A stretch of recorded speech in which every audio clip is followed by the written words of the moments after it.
بسم الله الرحمن الرحیم د ولس غږ یوټیوب چینل درلودونکو ستړي مشي په دې هیله چې روغ اوسئ. د ننګرهار ولایت کانال ریاست اړوند د خرماو باغ ته راغلي یو. دا چې خرما تازه دمې رسېدلي دي، ټول هر یو بوټي ته چې ګورې وایي چې زه ډک یم، بل بوټي ته چې ګورې وایي چې زه ډک یم. ټول بوټي ماشاءالله داسې ډک دي ځکه چې همدغه یې د شکولو وخت دی. موږ هم راغلو چې تاسو ته پرې یو ښایسته او ښکلې خپرونه جوړه کړو. تر پایه پورې ملګري وکړئ.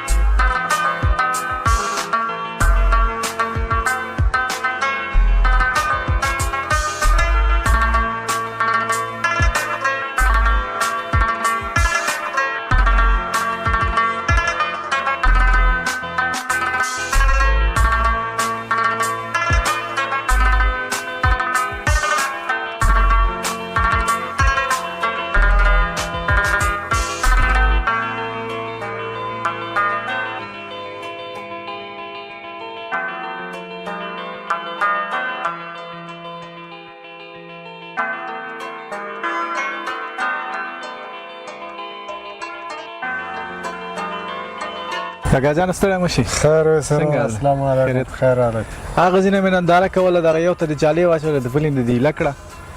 دا خو داسې چل دی چې وروره دا کله چې فرمایش شي که نه دا څوک دا همداسې خوشې وړي، نیمې خامې او نیمې پخې، او څوک چې په ډبو کې وړي که نه نو هغه په ډبو کې بندوو او بیا غولی ورکوو. نو اوس موږ ته 50 ډبې 100 ډبې فرمایش دی که نه، نو موږ اوس د یارو خوشې سپړو چې کومې هغه ډېرې پخې دانې هغه ترې راټولوو، ډبو کې بندوو، ښاریانو ته عرضه کوو. دا د جالۍ کې خپله پخېږي؟ دا خو جالۍ کې نه پخېږي، دا په همدا لمرې پخېږي. دا جالۍ نه دی، صرف د دې حفاظت دی که نه، چې دا کومې پخېږي راغورځي، چې مرغۍ نه چې لاندې په ځمکې ته نه راغورځېږي او مرغۍ نه خوري او حشرو نه مخنیوی کوي. او دا جالۍ په هوا نه بندوي؟ بیا دا خو هوا نه بندوي، نه. دا جالۍ دې لپاره دی هوا او رطوبت ته داخلي خارجي که نه، او حشرې او د مرغیو نه ساتي او حفاظت کوي او ځمکې نه مخنیوی کوي. څومره وخت کېږي دې باغ کې کار کوئ تاسو؟ دې باغ کې خو موږ ډېر وخت کار کوو، اوس را رسېدلي دي. نو اوس هغه چا چې په ټیکه باندې اخیستی دی د هغې سره وي، او د دې نه مخکې د دې سرکاري باغ دی، نو په مقابل کې یو من غنم راکول او د باغ خدمت به وکړو د بوټو. یعنې ډېر وخت نه همدلته کار کوئ؟ ډېر وخت همدې سره څومره تجربه هم ترلاسه کړې دې میوو کې؟ والله ډېره، خصوصا خرما کې. د خرما بخش کې خو انشاءالله چې زه هغه عادي مزدور کار یم که نه، چې کم یو کار یې الحمدلله پرې پوهېږو او ډېرې تجربې مې حاصلې کړي. دا اوس کوم ډول خرما ده پیژنې؟ دې ته اوس وایي خرمایي خرما، دغه بوتلي خرما. دا بوتلي خرما ده، دې کې 6 جنسه خرما ده، او دی پکې چې دا 6 جنسه ټول چې پاخه شي لکه ته چې هره یوه خورې نو وایي چې یو د بلې نه خوږه ده که نه، خو دې ته بوتلي خرما وایي. دا مخکې مونږ وکتل دلته تا داسې زخمي شوي غوندې دي. دا خو اصلي خلک او نه، دا خو چې دی مونږ اوس په جالۍ نه دغه کړی دې کې واچولې، دا بیا هلته چڼوو که نه، دا چڼوو. دا کومه دانه چې صحیح دانه یا قطې پاکټو کې اچو، دا نورې چڼۍ ښه ښایسته په ډبو کې اچو او ښاریانو ته عرضه کړو. ملګرو لکه څنګه چې کاکا وویل چې د خرما ډېرې خوږې دي، په واقعیت سره هم ډېرې خوږې خرما دي که نه. موږ چې کله دې بوټي ته ګورو او د خرما ته ګورو چې دا زیړوالی، نو په ذهن کې مې دا خبره حتمني راګرځي چې دا به دومره خوږوالی نه لري. خو بیا کله چې عملاً وخورئ دا خرما، هغه د بازار خرما ډېر سره فرق لري. دا چې په دې دومره خاموالي کې دومره خوږوالی لري، نو تاسو فکر وکړئ دا چې کله پخې شي او ښه سرې شي هغه وخت به څومره خوږوالی لري. 6 رقمه خرما ده په دې باغ کې، چې یا رقم نمونه لري، خو دا زه چې پکې لګیا یم دا یې توره خرما ده.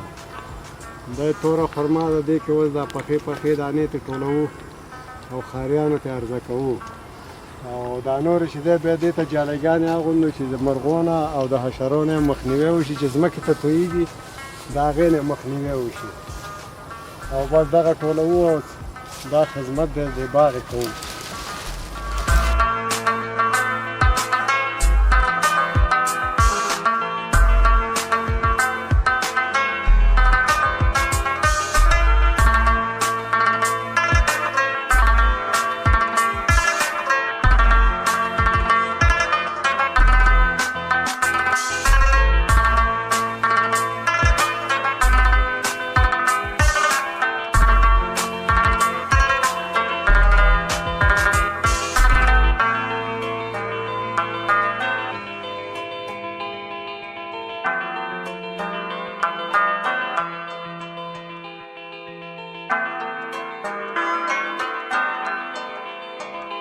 ستړي مشه کوم خیر اوسه مهرباني نو مرته واخلئ زما نوم رحمان الدین ده د باغ ته څنګه راغلی یاستئ دې باغ ته راغلی د خیر سره لږ خرما هم خریداري وکړه د خیر سره یو 200 کیلو ده دا ان شاء الله وړو کابل ته هلته چا سره مغږېدلی ده هغه ته به ورکوو بیا به ان شاء الله راځو د خپل کوم دوکان لرئ که نه روزانه یا هفته کې یو پیره کوئ نه مونږ دوکان لرو هلته هم نمایندګي جوړ کړې ده قرغه کې بس دلته ان شاء الله کوزو بیا راځو بیا وړو ما پسې راځئ که نور ولایتونو ته ځئ نه اول ځل ده چې دا کار ان شاء الله مونږ شروع کړی ده او کامیاب اوسئ خیر اوسه مهرباني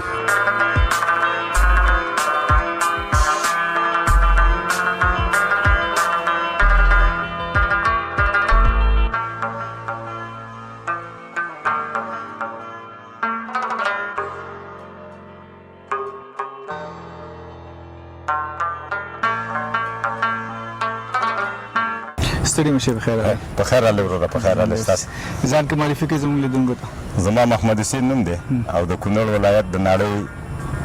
ولسوالۍ اوسېدونکی یم او دې باغ کې د مسلکي په توګه باندې کار کوم یعنې تاسو به د ونو په ساتنه کې او د دې ونو په رغونه کې او په کولو د هر څه کې پوره الحمدلله زه د دې داسې پوخ مسلکي یم چې لکه د دې د نرې القاح ښځې ته ورکول او د بچکۍ ایستل او بل ځای کې باغ جوړول او الحمدلله زه د دې ټول مسلکي یم بیا راته وویلی شي چې په دغه باغ کې څو قسمه ونې اوس ولاړې په دې باغ کې 7 قسمه ونې ولاړې دي دا اخلاص خرما ده یو قسم ده چاکلیټي ده یو ابو امام ده داسې څو قسمه نومونه دي دا کم ماته معلوم دي خو ماشاءالله ټول یو نسل د بل نسل نه خوږ دی او ډېر ښایسته نسل دی د کوم نسل ډېر مینهوال دي ډېر خلک یې پوښتنه د دې نسل ډېر مینهوال دي خلک دا کوم یو وایي تاسو مخکې یادونه وکړه دې ته اخلاص وایي دا ډېر خرڅېږي هم ډېر ښه او دا خامه داسې خوړی کېږي ډېره مزه کوي بل دې باغ کې چې ډېرې ونې ولاړې دي چې دې نه دغه په حساب به ووایم چې داسې پټې شوي دي ټولې د دې څه علت دی چې پټې دا ونې موږ دغه شان دا ډېرې ټینګ دي دا قطارونه 4 په 5 کې دي دا موږ غواړو چې 8 په 7 کې کړو نو دا به بار وکړي ګوره دغه کې بار حاصل ښه مزهدار نشته دی دا چې څومره کولاو شي هغومره بار کوي دا ونې چې دا پاڼې ته تاو دي دې ونې موږ اوس نالیکلي دي دا پاڼې هم د دې خاطره تاو کړي چې دا د نور شوه وانخلي او د پسرلي پورې د دې نه د خیره دا پاڼې تاوي وخت په پسرلي کې ته دا پاڼې ګرې کړو چې د دې دا غاړې پاڼې هم وچې نه شي د نور د وجې نه دا دی ښه د دوه بوټو ترمنځ باید څومره مسافه وشي د دوه بوټو تر مابین تقریبا د 7 نه 8 پورې 7 نه 8 پورې ځکه چې دا قطارونه تنګ دي دا 4 په 5 کې دي نو موږ اوس 7 په 8 کې کوو دا یو قطار وباسو او دا مابین هغه او دا 2 قطاره پرېږدو د دې یو بل سره مل دا پاڼه ونه لګېږي دا کوم بوټي چې رسېدلي دي دا به څو کلن بوټي دا ټول 18 کال دی خو د دې خواري نه ول اول دا د کرزي په اول وختو کې نال شوي دي د دې خواري نه وم څه ټیم چې دا زموږ مدیر صاحب دغه باغ ته مخه شول الحمدلله د دې بیا زه ورته رالم د دې پوخ مسلکي ما پاکستان کې ډېر زیات کار کړی دی په بنو کې د خرما کارک کې بنو کې ما ډېر کار کړی نو په دې باندې موږ کار وکړ الحمدلله دا مخ په ترقۍ روان شو تعاون له صحیح پام نور شوی که چېرته یو بوټی وکرئ او صحیح پام ورته وشي څومره وخت کې مېوه ورکوي په 3 کال باندې دا ګل کوي په 3 کال باندې دا حاصل ورکوي انشاءالله چې ښه د خاورې سره دا ولګېږي او ښه برابر د دې خدمت وکړي ځمکې نه چې خوراک شروع کړي او خدمت یې وکړي په 3 کال دا مېوه ورکوي او دا بوټي اکثره وځایونو کې موږ بوټي کتلي ډېر لوړ وي د دې دا ونې ډېرې ټیټې دي دا داسې شی دی چې دام لوړېږي په وخت زمان دا ګوره 6 کاله مخکې دا ډېر واړه بوټي چې په ځمکه به ته موږ ناست وو پاڼې به هم ترېدلې په ځمکه به ته اوس هغه دی په دې 6 کالو کې ماشاءالله دې ته موږ زینې ږدو ورخېږو غیر د دغه نه چې دغه ځای کې دا باغ کرل شوی ننګرهار کې بل داسې خرما باغ شته دا نشته موږ جوړ کړه الحمدلله په سرشاهي کې هم باغ جوړ کړه په ګوشته کې هم باغ جوړ کړه په رضوان خان ته په لغمان کې هم جوړ کړه د سرخکانو کې هم جوړ کړه تقریبا ووایه چې 10-15 باغونه موږ جوړ کړه او که د دغه باغ په اړه ته وایي دا به څو جریبه ځمکه کې جوړ شوی دا 48 جریبه ځمکه کې دا باغ جوړ شوی دی او 15 جریبه کې د شاته بل نوی باغ ولګو ډېره مننه خیر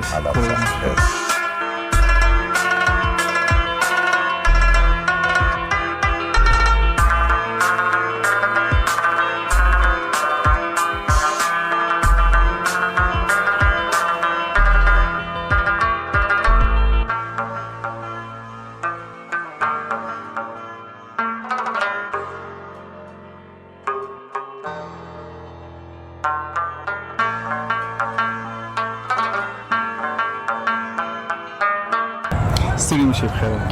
ډېره زیاته مننه الفت صاحب، تاسو ته ستاسو همکار ته ښه راغلاست وایو، خدای مو هر کله راوله.